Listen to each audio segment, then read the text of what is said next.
Welcome to this journey through one of the most disturbing cases recorded in the history of Savannah, Georgia.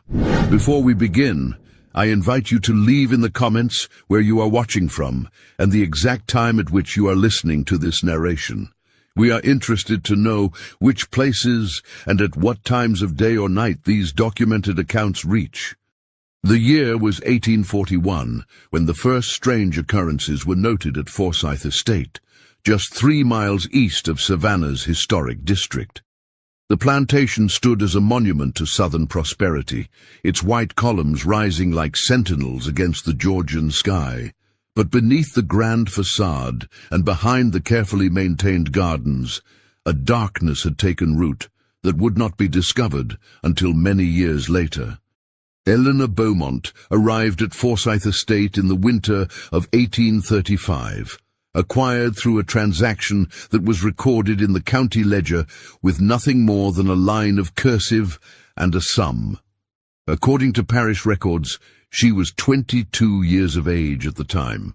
The documentation described her as possessing exceptional domestic skills, though several witnesses would later claim these qualities were not the reason for her purchase.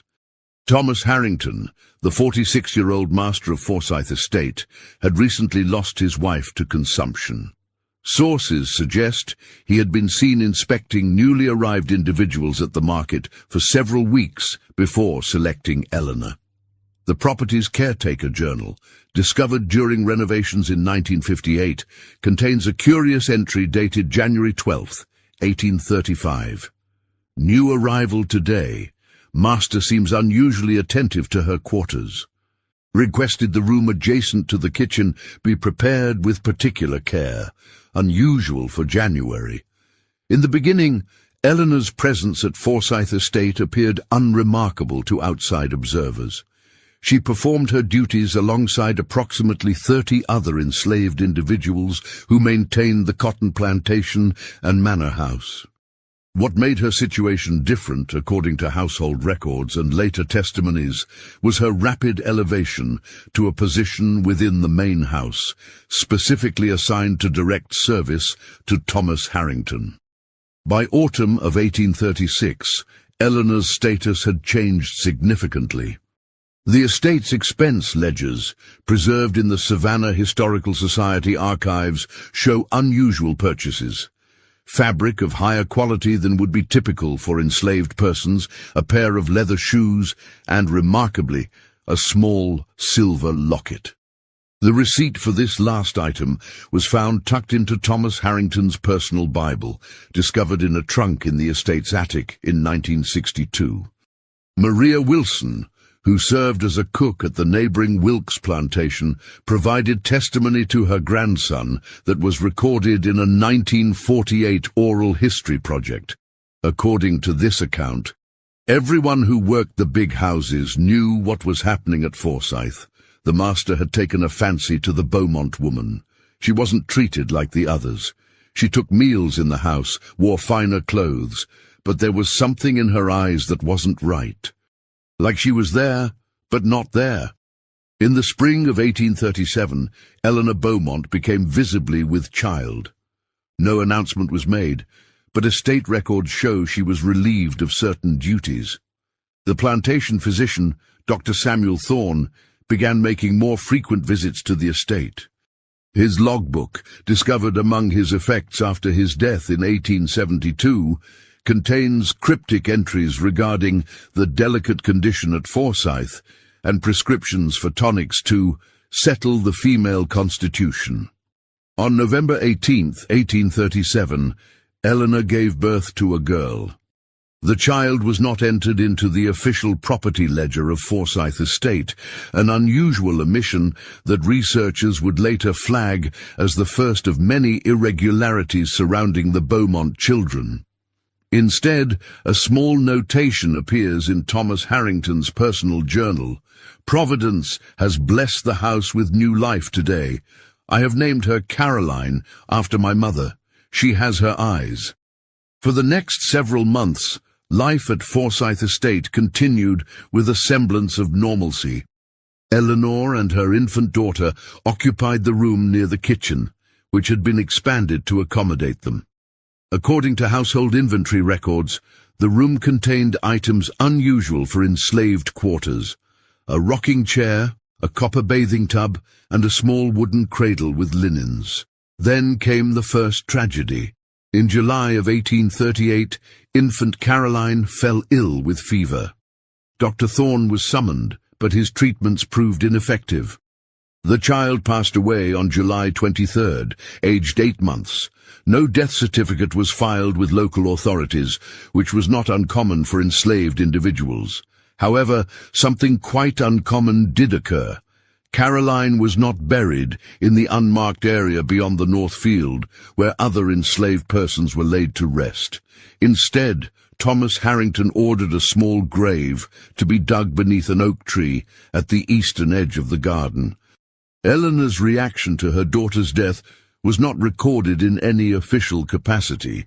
However, Mary Stilwell, the wife of a merchant who visited Forsyth Estate regularly, wrote in a letter to her sister in Charleston, "I encountered the most disturbing scene today at Forsyth. The young colored woman who serves in the house was kneeling at a small, fresh grave in the garden, completely still, making no sound. Mr. Harrington watched from the veranda but made no move to interrupt her vigil. When she finally rose, her face was entirely devoid of expression. I have never witnessed such contained grief, and it chilled me to my core." By winter of 1838, Eleanor was with child again. This pregnancy proceeded without complication, and on May 3rd, 1839, she delivered a son. Thomas Harrington named him James, after his own father. Estate records from this period show increased expenditures for the room by the kitchen, a larger bed, additional linens, and notably a lock installed on the door. James appeared to thrive initially. Household accounts mention the infant's robust appetite and strong lungs. For nearly 10 months, there were no indications of trouble. Then, in March of 1840, tragedy struck again. James developed a respiratory affliction that quickly worsened. Despite Dr. Thorne's attentions, the child passed away on March 15th. Once again, Thomas Harrington ordered a burial beneath the oak tree in the garden, beside Caroline's grave. No marker was placed, but estate gardener records note that Eleanor planted white roses at the site. What happened in the aftermath of James's death would later become a matter of significant speculation among historians and local chroniclers. The estate's ledgers show that Thomas Harrington left for a business trip to Atlanta 3 days after the burial. During his 2-week absence, something occurred that was never explicitly documented. Upon his return, Thomas wrote in his journal, "Returned to find matters at home in disarray. Confined to her quarters. Mrs. Potter reports extreme melancholy and refusal of food. Dr. Thorne consulted and has prescribed laudanum for nerves. Situation requires careful management." Mrs. Potter, the housekeeper, left no personal accounts of this period. However, laundry records indicate an unusual increase in linens from Eleanor's quarters, and the kitchen ledger shows meals being delivered rather than Eleanor coming to collect them, as had been her custom. By summer of 1840, Eleanor had recovered sufficiently to resume some duties within the house. Then, in September, she was once again with child. This third pregnancy coincided with a noticeable change in Thomas Harrington's behavior, according to business associates who visited the estate. Frederick Montrose, a cotton broker from Savannah, noted in his commercial diary, "Harrington seems possessed by unusual agitation. Twice interrupted our meeting to check on matters in the house, inquired about physicians in Charleston who might be more skilled than local practitioners. His concern for domestic matters is interfering with his judgment in business affairs." As Eleanor's pregnancy progressed, Thomas Harrington made arrangements that deviated significantly from plantation norms. He converted a small sitting room, adjacent to his own bedroom, into a birthing chamber and hired a midwife from Savannah, Mrs. Sarah Blackwood, to reside at the estate for the final month of the pregnancy. Mrs. Blackwood's presence was documented in estate payroll records, but she left no personal account of her time at Forsyth. The only reference to her observations comes from a conversation recounted years later by her daughter to a church archivist. Mother would never speak directly about her time at Forsyth Estate, except to say once that she had never seen a woman so silent in her suffering, nor a man so desperate in his hope. On April 10th, 1841, Eleanor gave birth to her third child, another girl. Thomas named her Elizabeth. Unlike with the previous births, Thomas Harrington immediately had Reverend William Stokes from St. John's Episcopal Church in Savannah come to the estate to perform a private baptism. This highly unusual event was recorded in the church register with no mother's name listed, only Elizabeth Harrington, daughter of Thomas Harrington, baptized at Forsyth Estate, April 11th, 1841. For the first time, Thomas Harrington's journals contained daily observations of one of Eleanor's children. Elizabeth's first smile, the color of her eyes, noted as changing from blue to brown, like her mother's. Her apparent recognition of his voice.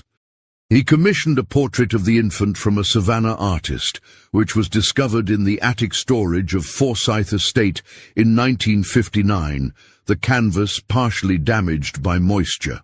Then, in August of 1841, Elizabeth began showing signs of illness. Dr. Thorne was summoned immediately, and this time Thomas Harrington also called for a physician from Charleston, Dr. Marcus Whitfield, known for his expertise in childhood diseases. The combined efforts of both doctors proved futile.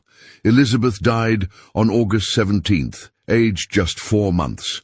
The estate records show that Thomas Harrington spent an extraordinary sum on a small marble headstone, the first formal marker for any of the children. The stone, later discovered broken and weathered during an archaeological survey in 1965, bore only the name Elizabeth and dates of birth and death. What happened in the days following Elizabeth's death would remain shrouded in conflicting accounts and speculation for over a century.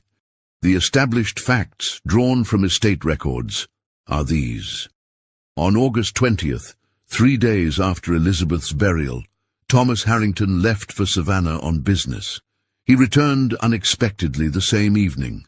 The next morning, August 21st, Eleanor Beaumont could not be found anywhere on the estate. A search was organized. The nearby woods and roads were examined. Neighboring plantations were notified. Eleanor had vanished. Thomas Harrington did not contact authorities, which several historians have noted as significant. Instead, he offered a substantial reward to his overseer if Eleanor was returned discreetly. After 3 days, the search yielded results. Eleanor was found in the abandoned hunting cabin that stood on the furthest edge of Forsyth property, nearly 4 miles from the main house.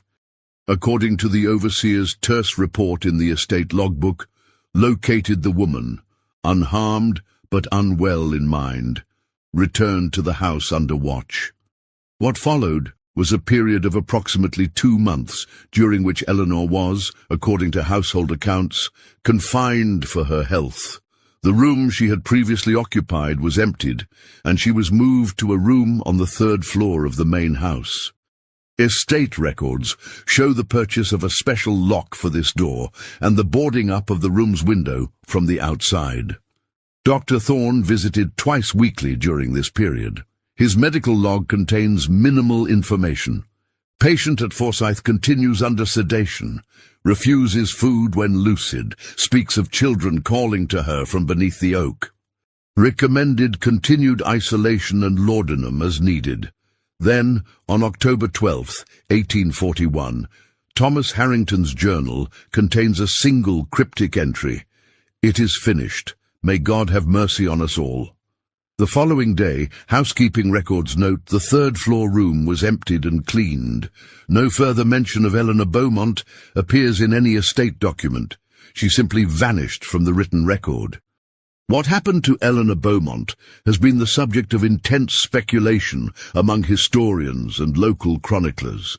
The most commonly accepted theory, based on fragmentary evidence, is that she died either by her own hand or from the effects of her treatment and was buried in an unmarked location on the estate grounds. However, no remains that could be definitively identified as hers were ever discovered in subsequent excavations. Thomas Harrington never remarried. His behavior in the years following 1841 grew increasingly erratic. Business associates noted his declining interest in the plantation's operations. He began spending extended periods in Savannah and eventually Charleston, leaving Forsyth Estate under the management of his cousin, Walter Harrington. The estate's productivity declined steadily. By 1847, Thomas Harrington's financial records show mounting debts. In 1850, he sold approximately half of the enslaved individuals owned by the estate. By 1855, Forsyth Estate was operating at a loss. Thomas Harrington died in 1858, at the age of 69. According to his will, Forsyth Estate passed to his cousin Walter's son, James Harrington. The will contained one unusual stipulation. The oak tree in the eastern garden was never to be cut down, and the area surrounding it was to remain undisturbed. James Harrington had little interest in maintaining the declining plantation. After the Civil War and emancipation, the estate fell into complete disrepair. In 1872, the property was sold to a lumber company. Despite the stipulation in Thomas Harrington's will, the oak tree was cut down, and the garden area was cleared for development. According to local newspaper accounts, the workers who removed the tree made a disturbing discovery. Beneath its roots, they found 4 small sets of remains, not 3 as the known graves would have suggested. The additional set was of an infant, approximately newborn in size, with no evidence of a burial container. This discovery might have remained a mere curiosity had it not coincided with the death of Dr. Samuel Thorne, who had been the physician at Forsyth Estate. Among his personal papers was a sealed envelope marked Forsyth Estate, Confidential. Inside was a single sheet containing an account dated October 11th, 1841. Called to Forsyth under most disturbing circumstances. Th reports E.B. delivered of stillborn male infant during night, no midwife present. Child already wrapped and prepared for burial when I arrived. Mother in extremely weakened condition, both physically and in mind. Evidence of significant blood loss. Advised immediate removal to hospital in Savannah, but Th refused, insisting on home treatment. Against my better judgment, I have acquiesced to his wishes. I fear the outcome is predetermined. I record this account to clear my conscience, though I pray it never becomes necessary to share it. The discovery of this document, along with the 4th set of remains, created a brief sensation in the local press. However, with most of the principals long deceased and the estate itself transforming into an industrial area, interest eventually waned. For nearly a century, the story of Eleanor Beaumont and the children of Forsyth Estate faded from public consciousness. Then, in 1963, a graduate student named Margaret Wilson from the University of Georgia began researching unexplained disappearances of enslaved women in antebellum Savannah for her doctoral dissertation. Her research led her to the fragments of the Forsyth Estate records that had been preserved in various archives. Wilson's work pieced together the narrative from dispersed sources: estate ledgers, church records, business correspondence, medical logs, personal journals, and oral histories. Her dissertation, completed in 1967 but never published, concluded with a theory that would later gain significant traction among historians. According to Wilson's analysis, Eleanor Beaumont did not die at Forsyth Estate in October of 1841. Instead, after the stillbirth and secret burial of her fourth child, she was sold through private channels to a plantation owner in Louisiana. Wilson discovered a bill of sale dated October 13th, 1841, for a domestic servant aged 28 in delicate health, sold by Thomas Harrington to Jeremiah Wilcox of St. Francisville, Louisiana. Wilson attempted to trace Eleanor's life after this transfer, but found the records in Louisiana incomplete due to courthouse fires during the Civil War. Her research trail ended there, and her dissertation was filed away in university archives, largely unnoticed.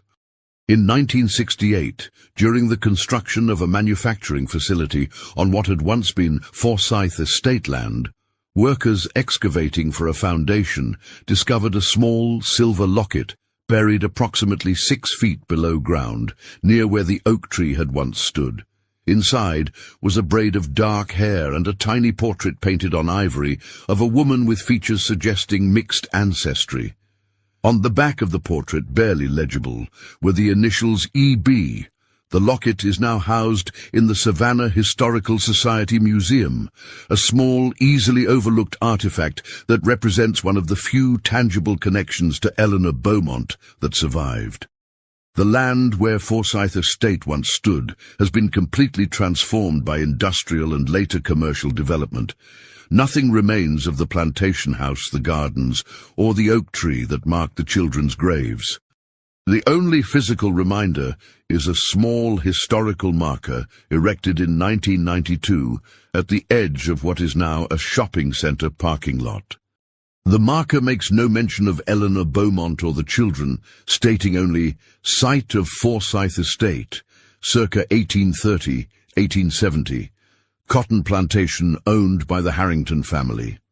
Yet, according to local accounts, strange occurrences have been reported in the area, particularly in the eastern section of the property, where the garden once stood. Security guards working night shifts have described hearing what sounds like a woman singing softly, though no source can be located. Maintenance workers have reported finding small arrangements of white roses placed on the ground in the early morning hours, though security cameras have never captured anyone leaving them. Perhaps most disturbing are the reports from 3 separate night watchmen, spanning the years 1975 to 2005, who claim to have seen a woman in outdated dress walking slowly through the property around 3 in the morning, always in mid-August, always heading toward the eastern corner where an oak tree once stood, always vanishing when approached. These accounts have been dismissed as urban legends, the kind that inevitably attach themselves to locations with troubled histories. Yet they persist, passed down through generations of Savannah residents, a whispered counterpoint to the sanitized history presented on tourist brochures and guided tours. In 1969, Margaret Wilson attempted to return to her research on Eleanor Beaumont, planning to expand her dissertation into a book. However, she reported increasing difficulty accessing certain archives and collections. In a letter to her academic advisor, she wrote, "I am encountering unexpected resistance from several families connected to the Harrington lineage. Doors that were previously open have been firmly closed. I cannot help but feel that even after more than a century, there are those who prefer this history remain buried." Wilson abandoned the project after reportedly receiving anonymous communications suggesting she focus her scholarly attention elsewhere. She accepted a teaching position at a small college in New England and never published her findings. The true fate of Eleanor Beaumont after October 1841 remains unknown. If she was indeed sold to Louisiana, as Wilson's research suggested, no clear record of her life or death there has been discovered. She vanishes from documented history just as completely as she vanished from Forsyth Estate's records. What we know with certainty is this. Between 1837 and 1841, a young enslaved woman named Eleanor Beaumont bore 4 children at Forsyth Estate. All 4 died in infancy or early childhood. All four were buried beneath an oak tree in the garden, rather than in the unmarked ground where other enslaved persons were interred. And in the autumn of 1841, Eleanor Beaumont disappeared from Forsyth Estate under circumstances that Thomas Harrington went to considerable lengths to obscure.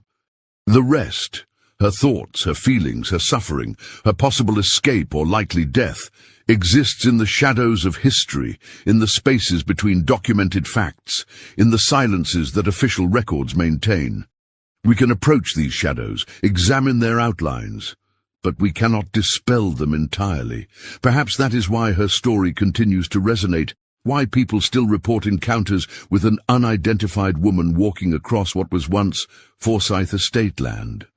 In the absence of justice, in the absence of truth, in the absence of proper mourning, some presences refuse to fade entirely.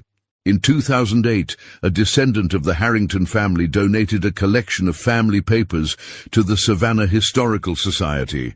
Among them was a water-damaged journal kept by Thomas Harrington's cousin Walter, who took over management of Forsyth Estate in the 1840s. Most entries concerned plantation operations, but one, dated April 1842, approximately 6 months after Eleanor Beaumont's disappearance, contained this passage. "Thomas confided in me today after several brandies. I wish he had not. Some knowledge cannot be unknown once shared. He believes the children were taken by divine retribution for his sins. Perhaps that is easier for him to accept than the alternative his physician suggested, that they might have been helped to their ends. When I asked by whom, he looked at me with such hollowness and said, 'By the one who loved them too much to let them live as she had to live.' I will not transcribe the rest of what he said. Some words should not be preserved, even in private pages. This journal entry, discovered over 160 years after it was written, adds yet another layer to the mystery of Eleanor Beaumont and the children of Forsyth Estate. It raises questions that can never be fully answered about agency, resistance, and the terrible choices faced by those trapped in an inhuman system. The graves beneath the oak tree are long gone, the remains likely scattered during excavation for commercial development. The room where Eleanor lived, first by the kitchen and later on the 3rd floor, no longer exists. The locket with her initials sits in a museum display case, occasionally noticed by visitors who have no knowledge of its significance. Yet something of her story persists, refuses to be completely erased. It echoes in academic papers, in local ghost tours, in the uncomfortable silences that fall when certain aspects of history are confronted directly. And perhaps, if local accounts are to be believed, it walks the ground of what was once Forsyth Estate on August nights, searching for something that was taken or something that was left behind. For those of us who encounter this history now, separated by nearly 2 centuries from the events themselves, there remains an obligation to acknowledge what occurred, not just the documented facts, but the human reality they represent. To recognize Eleanor Beaumont not as a footnote in plantation ledgers, but as a woman who lived, suffered, perhaps loved, perhaps fought back in the only ways available to her, and who, in life or death, eventually disappeared from the written record, but not from memory. In the absence of justice, remembrance must serve. And so we remember Eleanor Beaumont and the 4 children buried beneath an oak tree that no longer stands, on land that no longer resembles what it once was, in a world that has changed and yet in some ways remains unchanged. The sound of their story still echoes for those willing to listen. In the spring of 1969, just as Margaret Wilson was abandoning her research on Eleanor Beaumont, another discovery was made that would add yet another layer to this troubling history. During renovations of St. John's Episcopal Church in Savannah, workers discovered a hidden compartment behind the vestry wall. Inside was a small wooden box containing several items: a folded piece of yellowed paper, a small cloth pouch containing what appeared to be dried herbs, and a carved wooden figure of a woman holding a child. The paper, when carefully unfolded by archivists, revealed itself to be a letter written in an educated but hurried hand. It was dated October 14th, 1841, and addressed simply to Father William. The contents read, "I write in haste, and in the greatest distress of conscience. What I have participated in weighs heavily upon my soul. The woman from Forsyth Estate was brought here last night, more dead than alive, by Mr. H. himself. He claimed she had attempted self-harm following the loss of her infant, and required sanctuary and care beyond what his household could provide. The truth, as revealed by Dr. Thorne, who arrived shortly after, was far darker. The woman had been kept under lock and key since the stillbirth. When sedation was removed, she became, in his words, unmanageable in her grief. He confided that Mr. H. feared she might reveal certain truths about the children that had died at Forsyth, truths that would prove ruinous to his standing in the community. I was asked to arrange immediate passage for her on the vessel departing for New Orleans this morning. Mr. H. provided papers indicating her sail to a plantation in Louisiana, though I suspect she will never reach that destination in her current condition. She spoke only once during the night, as I sat with her while the doctor administered his preparations for the journey. She looked at me with eyes that seemed to see beyond this world and said, "All four sleep beneath the oak." I sang to them as they passed. It was the only kindness I could offer. When I asked if she wanted to confess any sin before her journey, thinking she referred to some act against the children, she smiled in a way that chilled my blood and said, "The sin was not mine, Father. The sin was bringing them into this world knowing what awaited them. I simply opened the door to a better place. I do not know if I have been party to concealing a terrible crime or providing mercy to a woman broken by unimaginable suffering. Perhaps both are true. I will carry this burden to my grave, but I leave this record in hopes that someday someone might know that Eleanor Beaumont was not forgotten in her final hours in Savannah. I have enclosed her medicine pouch, which she clutched until sedation took her, and the small carving found among her few possessions. May God have mercy on us all for what is done in the name of prosperity and order. In deepest contrition, Reverend James Sullivan, assistant to Reverend William Stokes. This letter, which came to be known as the Sullivan Confession, was initially kept from public view by church authorities, who cited its disturbing nature and unverifiable claims. It wasn't until 2003 that historian Eliza Montgomery gained access to it while researching clerical responses to slavery in antebellum Savannah. Her subsequent paper, Complicity and Conscience, The Church and Forsyth Estate, published in the Southern Historical Review, brought renewed attention to Eleanor Beaumont's story. Montgomery's research also uncovered shipping records from October 15, 1841, listing a female Negro infirm among the cargo of the merchant vessel Carolina Star, bound for New Orleans. The ship's log, preserved in the Maritime Archives, notes that this unnamed passenger died at sea on October 17 and was buried at sea according to maritime custom. If this passenger was indeed Eleanor Beaumont, as Montgomery's research strongly suggests, then her mortal journey ended in the waters of the Atlantic, far from both Forsyth Estate and the Louisiana plantation that supposedly purchased her.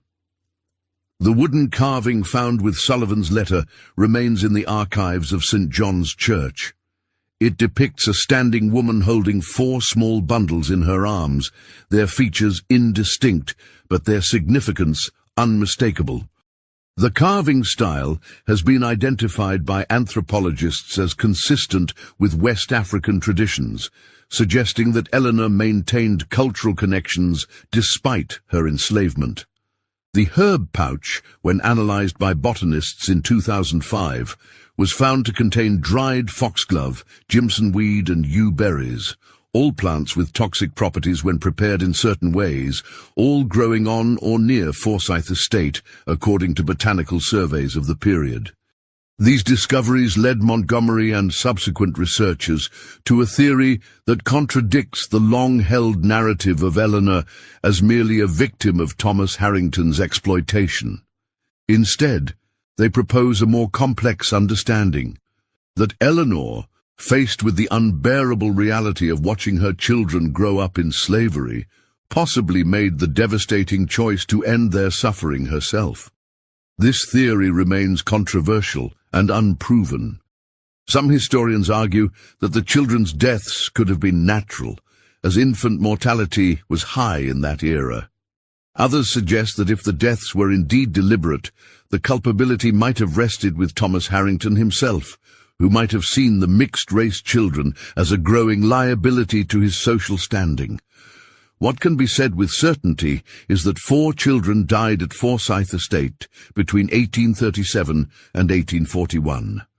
Their remains were discovered beneath an oak tree in 1872, and Eleanor Beaumont, their mother, disappeared from Savannah in October 1841, likely dying at sea days later.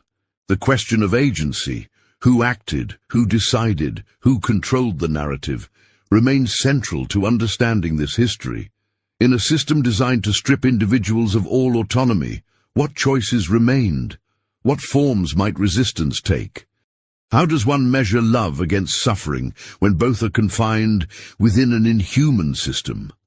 In 2012, ground-penetrating radar was used to survey the former Forsyth Estate land, now occupied by a shopping center. The technology revealed a previously unknown feature, a small underground chamber approximately 15 feet below the current surface in the area where the oak tree once stood. When excavated under the supervision of archaeologists from the University of Georgia, the chamber was found to contain a wooden chest, badly deteriorated but still intact.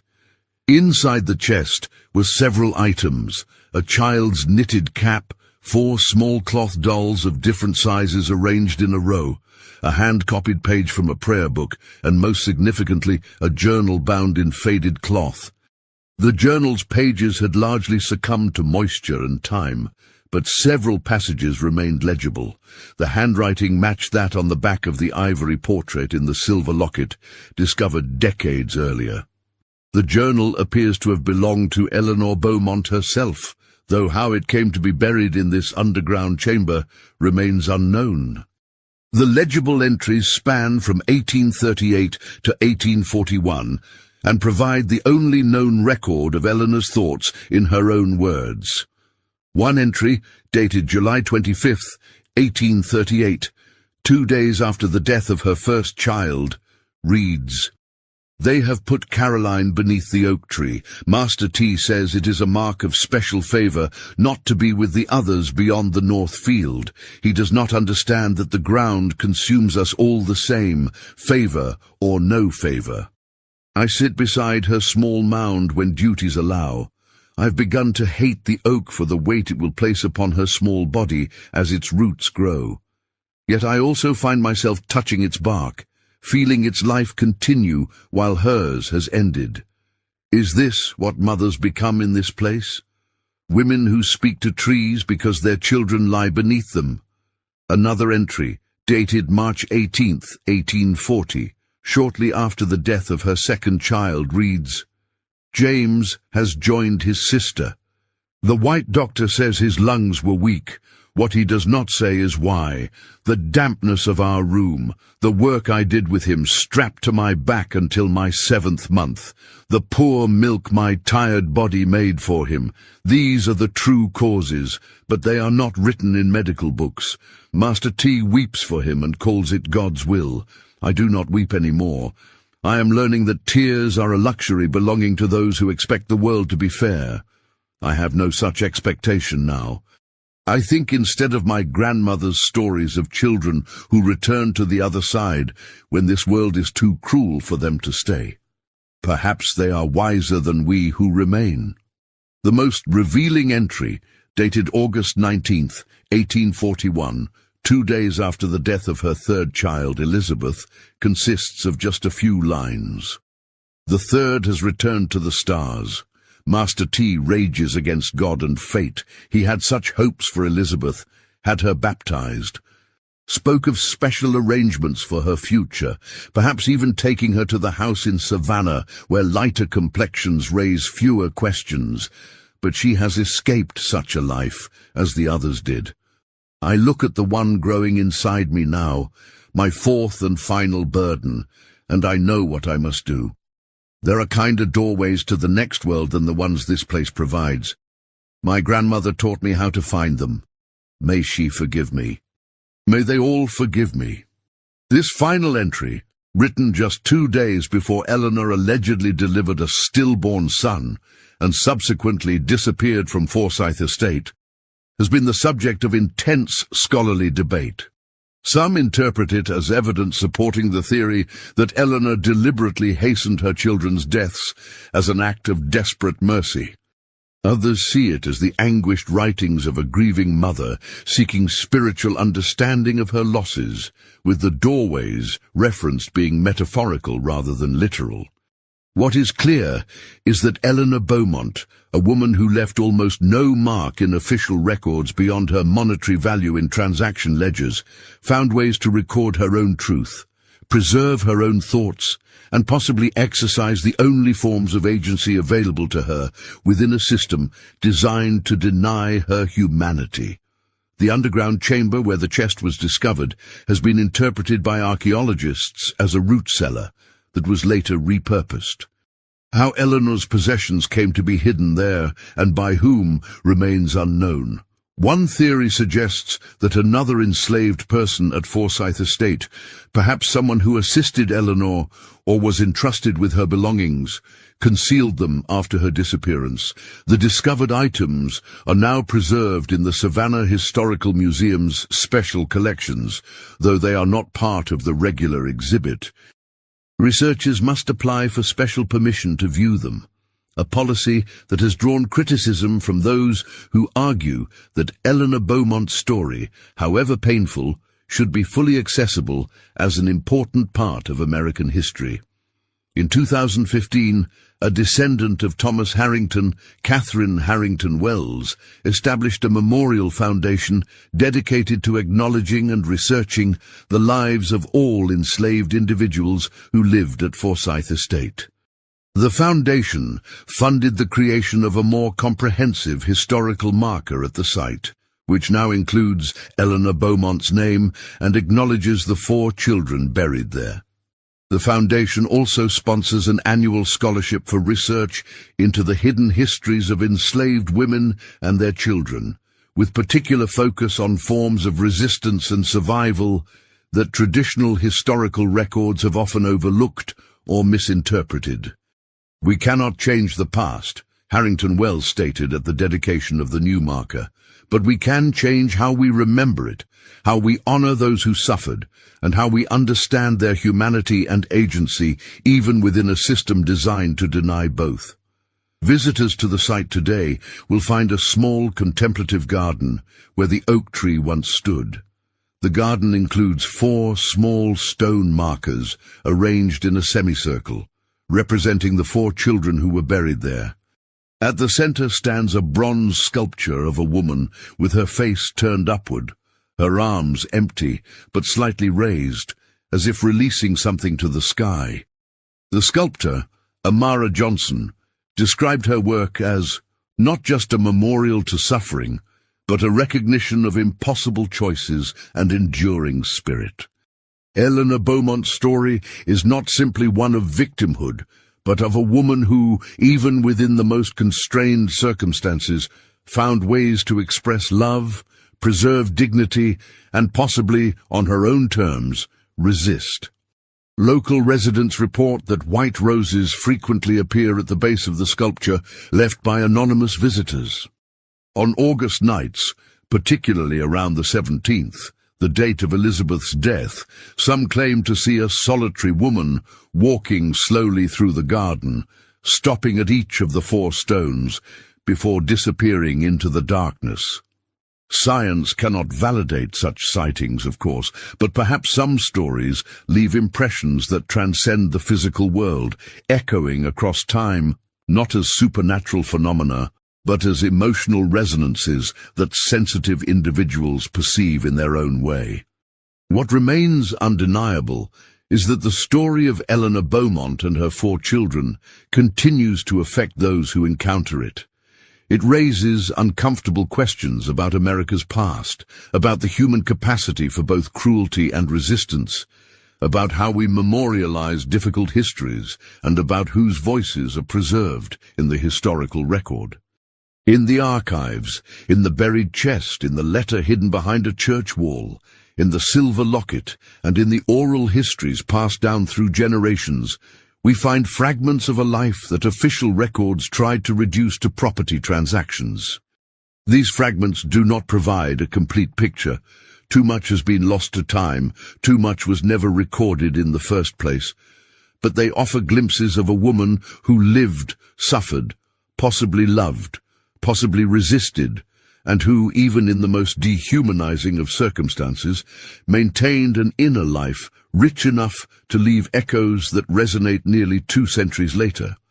For modern visitors who walk through the memorial garden, or researchers who handle the preserved artifacts, the story of Forsyth Estate serves as a reminder that history is not just a collection of facts and dates.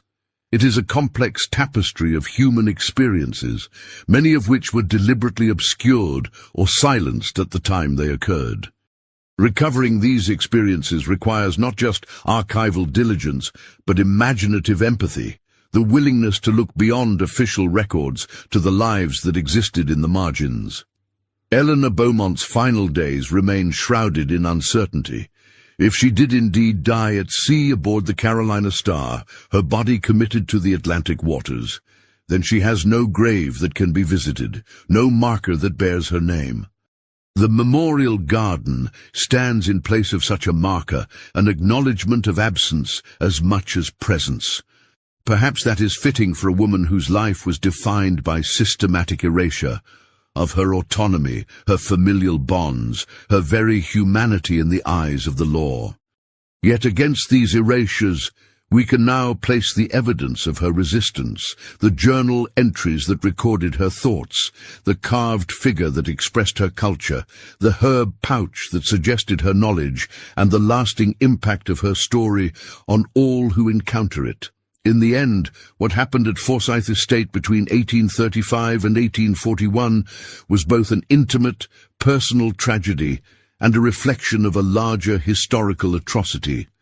Eleanor Beaumont's story is simultaneously unique in its specific details and tragically common in its broader outlines. Countless other enslaved women lived, bore children, suffered losses, and died, leaving barely a trace in historical records.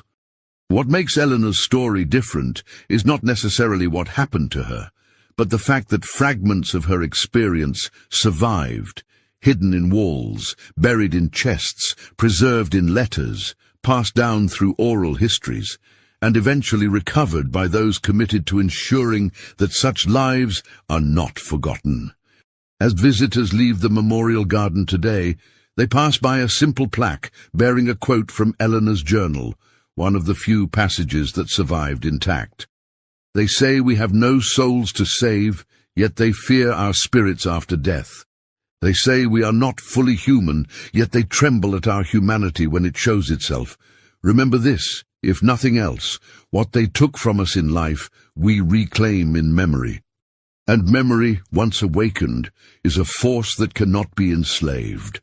Whether Eleanor actually wrote these words, or whether they represent a collective experience that has been attributed to her individual voice, is perhaps less important than the truth they convey.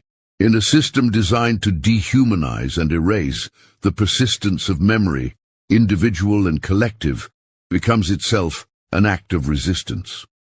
And so we remember Eleanor Beaumont and the 4 children buried beneath an oak tree that no longer stands, on land that has been transformed by time and development, in a world that has changed and yet carries within it the echoes of past injustices and past resistances.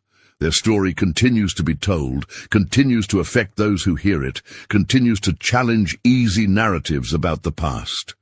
In this way, Eleanor Beaumont, a woman who was meant to leave no mark on history beyond her monetary value in transaction ledgers, continues to speak across the centuries, reminding us that behind every entry in those ledgers was a full human life, with thoughts, feelings, strategies for survival, and possibly, in the end, choices made on her own terms, however limited and tragic those terms might have been. The sound of her story still echoes, for those willing to listen. And in that echo, something of Eleanor Beaumont lives on.